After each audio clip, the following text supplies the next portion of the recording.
Say, most of us are very serious of the faults of others. Because of that, you are not happy anymore. The whole day long, hindi ka na nasisiyahan because of that.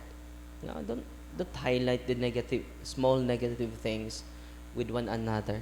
Celebrate the good quality of each others. No? Una, itong demonic obsession, punta tayo sa demonic obsession. Ito yung taktika ng demonyo pala. And then the spiritual remedies, ito po ay very related sa ating lahat. Spiritual remedies. Sa mga pinaprocess namin dito, sa awa ng Diyos, yung isa from Mindanao din, for 34 years, meron siyang sakit, hindi lang pala yung natural na sakit, itong tatlo na elemento nandun present sa kanyang sarili. Una, demonic obsession, demonic oppression, and then demonic possession. Dahil sa pag-exercise natin, ang daming grabe yung reaksyon niya, nawala siya sa kanyang sarili. Ang daming laway, sinuka niya. At sa awa ng Diyos, lahat ng karamdaman niya, for 34 years, may karamdaman siyang walang lunas. Pero sa awa ng Diyos, sa pamagitan ng spiritual remedies, grabe na yung kanyang improvement, sabi niya. No? At buong pamilya sila pumupunta dito. So ito sa mga sinishare natin na remedies. Kung hindi mabigay ng medical remedies, may spiritual remedies tayo. Okay? So blessed na blessed po kayo ngayon. Amen? Ano kayo? Super naturally blessed. Not extraordinary blessed, but naturally blessed. Amen? Kahit may sakit ako, Father? Yes. No. Yung pagpunta ninyo dito, you receive actual grace. Ano na-receive ninyo? Actual grace. So, pupunta si Father Il ngayon, bukas may dalawa din tayong pari. Nag-request ako sa mga cathedral fathers, magpadala sila ng 2 pari bukas dahil every Sunday walang pari, ako lang. No? So, pupunta si Father Il ngayon. So, ngayon, pagpunta nyo dito, you receive actual grace. When you receive the sacrament, the Eucharist, the confession, when you go to the priesthood is sacrament of order, holy order. Na? At ang marami natin ngayon, out of order na. Bakit? Hindi tayo lumapit sa sacrament of holy order, the priesthood. Kaya nga, we receive sacramental grace. Ngayon, pumunta kayo, ngayon, you receive actual grace. Ano ba yung actual grace? It is the initiative of God. Ano yung actual grace? Initiative of God. He is providing you grace to a specific act of goodness. Yung pagpunta nyo dito, it is an actual grace. Wow! At paglapis nyo sa pari, you receive another grace. It is called sacramental grace. I-discuss natin sa susunod yung mga sacramental graces of a specific sacrament. So, yung 7 sacrament, may sacramental grace yun. And then, sa paglapit natin sa pari, mamaya, si Father Il magbigay ng sacrament of confession. Ako mga alas 4 magbigay sa inyo ng sacrament of anointing of the sick. No? Kaya nga maraming nababago dito. It is one of the sacramental grace. Yan po ang pinakamalaking milagro. Hindi yung physical healings. Bonus lang po yun. Uy. Yung pagpunta nyo, mahil sana ako. Hindi yun. Pagan mentality yun. I hope our mind and our heart will transcend greater than our desire. And it is the desire of God. Ang ibibigay sa inyo is the sacramental grace, the grace of conversion. Yan po ang pinakamalaking milagro mangyari ngayon. Hindi yung liberation, bonus lang yun, external po yun. Kahit hindi ka na-liberate, but you are living in the state of grace, it is the greatest miracle. Mas milagro pa yon sa nabuhay galing sa patay.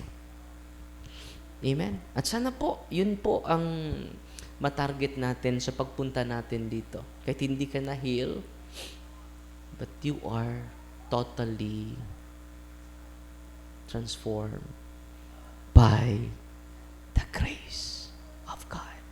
Amen? So ngayon, punta tayo. 10 minutes. Summarize ko na lang ito. No? Una, paano natin ma-counter yung mga harassment ng demonyo, extraordinary attack ng demonyo? Ito po, various forms of penance and mortification. Dapat ma-appreciate natin yung mga sakripisyo natin. Example, dito, mainit ngayon. Hindi pa natin nabili yung ceiling fan. Mag-order pa tayo. Salamat tayo ni Ate Susan. Bigay natin ng ceiling fan pero hindi pa natin na-order. Baka next week na natin. No? And then, the appreciation of mortification. Ano yung mortification? Kahit maliit natin ang discomfort, ialay natin sa Panginoon. Example, practical. Sa inyong pamilya, hindi ka nagustuhan. Hindi mo nagustuhan yung ugali ng asawa mo. Hindi mo nagustuhan yung ugali ng kapatid mo. But you still love them. It is an act of mortification. Amen? You still speak wonderful things to them. You still praying for them. You still blessing them. It is an act of mortification. Kahit hindi mo nagustuhan yung katabi mo. Hoy, hindi ko nagustuhan yung katabi ko. Mamatay po ang tani. Dahil galit na galit ka sa mga pinagagawa niya. Galit na galit ka sa sinasabi. It is an act of mortification. Simple lang po yan. Extraordinary. Grabe yung ginawa ng mister mo pero nakapatawad ka pa rin. For how many times he is unfaithful to you, but you continue to pray for extraordinary na po yan. No. Yan po ang makapagpagaling sa demonic obsession na na-experience natin. Negative yung pananaw natin sa paggising natin. Negative yung emotion natin sa paggising lang natin. I-counter natin sa act of mortification, act of penance. Iaalay ko ito lahat sa Panginoon. Amen? At by doing it, it is an act of authentic worship to God. Yung pag-misa natin ngayon, it is not enough. It is an external observance. Pagbalik mo, example sa mga kasama ko, pagbalik nila doon sa kusina, nandun ang act of worship. Paghiwa nila sa lamas with love. Sige lang kong hiwag lamas. Magbagutbut na ka, magbagulbul na ka, and then you complain. It is, dito, asa ka sa pagka-maestra nimo, sa pagka-engineer nimo, you put love. Whatever you do, whatever you think, whatever you act, anchored on the act of mortification. I will do everything. I will sacrifice everything. I'm willing to sacrifice. Kana, mahinluan ang atong hunahuna nga bati kayo. Mahinluan na to kasing-kasing perting hugawa. Amen? Ikaduha, manay spiritual remedies ha. Consecrate, siya. To the end, it is important to ask Our Lady of Sorrows. Okay. So, atong starting point ang act of mortification. Ato na pong i-anchor nga to ni Mama Mary. Doon naman say 7 sorrows. No? I-search na ninyo kanina ako i-discuss kay last 6 minutes na lang ko. No? Manaminin ninyo ang act of sorrows, Our Lady of Sorrows. Abi ninyo, you will not complain anymore of the little things, of the little discomfort, little challenges nga masalubong natin araw-araw. Kindly contemplate Our Lady of Sorrows. No. Sabi dito, again under the title, what the nature is of the demon. One is combating or what is underneath the issue of obsession. Ito po, importante po ito. No? One, a grace is received to grasp the nature of demon or the nature of the problem. The remedy can be applied with precision and thereby be much more effective since demons can obfuscate. Since demons can obfuscate. Ano tong obfuscate? He will confuse you. He will blur and clouded with many things. So ma-confuse ka na. Or attack in one area of our spiritual or interior life. So ang atake ng demonyo, our interior life refers to our imagination, refers to our connection to our imagination, emotion. Ito po, very important po ito. Saan siya magtatago? Doon siya magtatago, no? Sa interior life natin. When the nature of the demon or the problem is something else, the tactic serves to protect the demon and make our counter-attacks ineffective. Bakit? Kapag meron tayong kaaway, atakihin natin yung kaaway natin. Pero alam nyo, yung kaaway natin ay nasa imagination natin eh. Instead, atatakihin natin yung persona, nakikita natin. Wag. Balik tayo sa interior natin. Because that is the tactic of the demon that serves to protect the demon and make our counter-attacks ineffective. Dahil tinitira natin yung tao. Saan yung demonyo? Wala sa tao. Nandito sa isipan mo. Uy. Kaya nga, kahit i-counter mo pa yung taong yon, hindi pa rin matatapos ang away ninyo. Totoo, hindi? Because demons protecting himself inside your life and to create abusive relationship. So ngayon, anong gawin natin? Ito. Last 7 minutes. 2 minutes na lang dahil. 2 minutes. Bukas na lang ito patuloy natin. Wag nating magmadali, no? Parang hindi pa ito matatapos bukas. Ito lang dalawa. Last 2 points. Ito yung gusto niya na gawin natin para ma-destroy natin yung tactic ng demonyo na nantago sa isipan natin. Ready na kayo? Hey. Ready na? So, sinasabi ko na yung una. Yung una is the act of mortification. Pangalawa is consecrating. Ang pangalawa is asking the intercession of the Our Lady of Sorrows. Pangatlo, itong pangatlo. Dito na lang tayo magtatapos sa pangatlo. May panghuli pa. May panghuli. So, ito lang pangatlo. Dito lang ako mag-stop. Ang pangatlo is meditation. Dahil yung meditation pala, ito ang pinaka-importanting. Regarding prayer, meditation is often recommended for the diabolically obsessed. Yung diabolically obsessed, hindi lang yung mga possessed, pati na tayo, pati ako. Negative yung pananaw mo, negative yung paningin mo, negative yung emotion mo. So, dapat, anong gawin natin? I-counter na natin siya dun pa sa isipan natin. Doon na tayo magsimula sa counter-puncher natin. Una, dahil yung meditation pala, okay, the reason for this is that meditation is a form of prayer, lifting one's mind and heart to God, which focuses on the imagination. So ano yung ilalagay natin sa isipan natin? Focuses on God alone.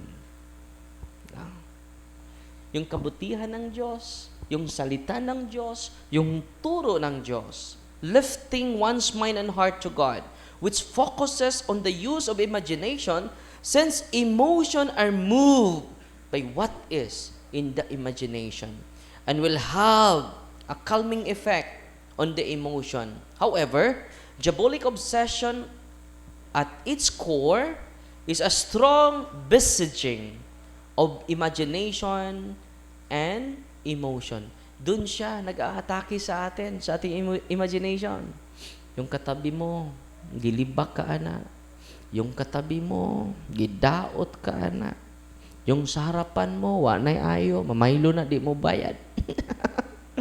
Doon, naglalaro yung demonyo. So ngayon, sabi niya, ni Father Chad Referger, ito po, therefore, the real battle, take note ha, the real battleground is in the imagination. Therefore, balik tayo sa imagination natin. Okay? So, ang peace natin magsimula sa imagination natin. Sabi niya, meditation does two things to combat demons' attack on the imagination. So, ang meditation pala, makatulong natin dalawang bagay. Una, the first is that person must focus or exert his will to keep the imagination focused on the object of meditation. So, yung object of meditation natin, ang aral ng Diyos, ang salita ng Diyos, ang turo ng Diyos, ang banal na kasulatan, ibalik mo yung isipan mo doon, sa focus or object of your meditation. Anong resulta nito? Ito yung result. This strengthens the will, his will, but it also helps at times. No? Una, it strengthens our will. Wow. And it helps a lot, at times, to drive the demon out or to block his ability to move the imagination. Dahil meron na kang mga magandang imagination, positive na imagination, inspired. Your imagination, yung isipan mo ay inspired by the Word of God. Kapag yung word ng tao, ma-expired man ka. Uy. So, anong gawin natin? Sa imagination lang, start your day to inspire your imagination. Sa pagbanggitan yan, it strengthen your will. So, ang nangyari ngayon, i-block na, hindi na makapasok yung negative na pananaw ng demonyo. No? Grabe, no? So, ngayon, yan po ang panguna. Second, last point, is that the object of meditation is so sacred thing. Kaya nga, kita ninyo, araw-araw ako mag-share sa Life of the Martyr. Yung mga challenges ko dito sa ministry, cute ra kayo. Kina-cutean ra dyan. Yan kung ginagamyan ra dyan. Why challenge? Kung puno na to hunahuna sa sacred things, when we feel our mind, imagination with sacred things, which drives the demons out. Anong nangyari sa atin? Kapag hindi tayo aware nito, lagi nating sinasabi, lagi nating iniulit-ulit yung sinabi ng mama natin. Bantay lang yun nas mama. Ganiun lang ko niya, kaya wapal dyan ba kumaman? Bantay lang kang mama. Makahuman ka ko, maduktor ka ko. Di dyan ko matabang ni mo ba? Oh. Napungot kasi mong kuya, balik-balik di mong negative words sa imong kuya. Tinoo dili. Anha kamayawaan. Uy. Nando ba mo? No. Karelate mo? Example, nag-away mo sa imong kauban. Gahapon. Gibalik-balik kaya po ni mo ron. Ala, bantay lang dyan mamahilo ganit na ako. Sunod adlaw ron. Piti dyan di dyan ako pabayloon ba? At tinoo dili. Ana diha. Kaya nga naman, ang imong thoughts, you feed your imagination with negative words. You start your day with a negative attitude of your environment. Totoo, hindi? Nigmata ni mo, good morning. Nga naman to siya. Uy, di naman managad na ako. Kinayawaan na lagi. Naon sa buhaton na to? Kine. Ikado ha. Fill your mind with sacred things. Fill your mind with the lives of the saints. Di ba, magaan yung araw mo? subukan niyo. Amen. Natutuwa kayo ngayon? Nilapas na ko. Itiwaso na nato ugma. To be continued. So, pukawan niyo na to, kaya to ng partial death na siya. Palag manindog at